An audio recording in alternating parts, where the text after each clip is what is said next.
விசாரணை கைதி அஜித் உயிரிழந்த சம்பவத்தில் 6 காவலர்களை சஸ்பெண்ட் செய்து எஸ்பி உத்தரவு பிறப்பித்திருக்கிறார்.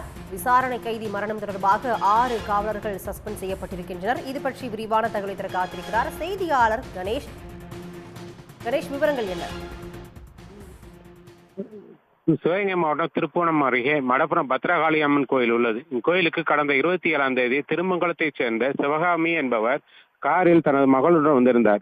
அப்போது காரின் பின் சீட்டு வைத்திருந்த 10 பவுன் தங்க நகை காணாமல் போயுள்ளது. இது குறித்து 27ஆம் தேதி இரவு திருப்புவனம் காவல் நிலையத்தில் புகார் அளித்தார். புகாரின் பேரில் மானாமரி குற்றப்பிரிவு போலீசார் கோயில் பாதுகாவலர் அஜித் உள்ளிட்ட சிலர் விசாரணை செய்து வந்தனர். நேற்று மதியம் கோயில் தற்காலிக ஊழியர் அஜித் என்பவரை அழைத்துக் கொண்டு கோயிலில் கார் நிறுத்தியிருந்த இடம், காரை பார்க் செய்த இடம் உள்ளிட்ட இடத்தை காட்டுவதற்காக அழைத்து சென்றுள்ளனர். அங்கு விசாரணையின் போது அஜித் மயங்கி விழுந்து உயிரிழந்துள்ளார். இந்த சம்பவம் தொடர்பாக தனிப்பிரிவு போலீசார் 6 பேரை மாவட்ட எஸ்பி ஆசிஸ் ராவத் சஸ்பெண்ட் செய்து உத்தரவிட்டுள்ளார்.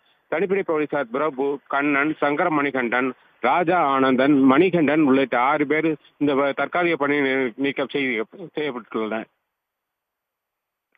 கணேசன், தற்போதைய விவரங்களுக்கு நன்றி. உடனுக்குடன் செய்திகளை தெரிந்து கொள்ள சன் நியூஸ் பெல் ஐகானை கிளிக் பண்ணுங்க.